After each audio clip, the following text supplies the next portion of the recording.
श्री स्वामी समर्थ. नमस्कार मंडळी. उद्या 15 फेब्रुवारीला आलेली आहेत महाशिवरात्र. महाशिवरात्र ही अत्यंत महत्त्वाची आणि शुभ तिथी मानली जाते. या दिवशी प्रत्येकजण व्रत करून भगवान महादेवांची पूजा करत असतात. तसेच बरेच जण या दिवशी शिवलिंगावरती अभिषेक करत असतात. काही प्रभावी उपाय सेवासुद्धा या दिवशी केल्या जातात. कारण या दिवशी शिवतत्व जे असतं तर ते खूप जास्त प्रमाणामध्ये जागृत असते आणि म्हणून या दिवशी आपण ज्या काही सेवा, उपासना, उपाय, अभिषेक करत असतो तर त्याचं आपल्याला अगणित पटीने फळ जे आहे तर ते मिळत असतं. परंतु बघा, प्रत्येक दिवशी एक विशिष्ट काळ हा राहू काळसुद्धा असतो आणि ज्योतिषशास्त्रानुसार राहू काळ जो असतो तर तो कोणतीही पूजा करण्यासाठी, अभिषेक, सेवा करण्यासाठी पूर्णपणे वर्ज्य मानला जातो.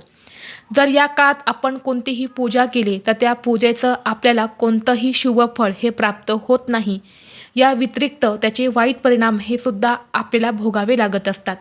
आणि म्हणूनच मी तुम्हाला या व्हिडिओमध्ये खूप महत्त्वाची माहिती सांगणार आहे की उद्या महाशिवरात्रीला कोणत्या 2 तासाच्या राहू काळामध्ये आपल्याला चुकूनही पूजा करायची नाही किंवा या दिवशी पूजा करण्यासाठी कोणता शुभ मुहूर्त असणार आहे, तसेच या दिवशी कोणत्या नियमांचं पालन करावं, अशी ही संपूर्ण माहिती एका व्हिडिओद्वारे मी तुमच्यासोबत शेअर केलेली आहे.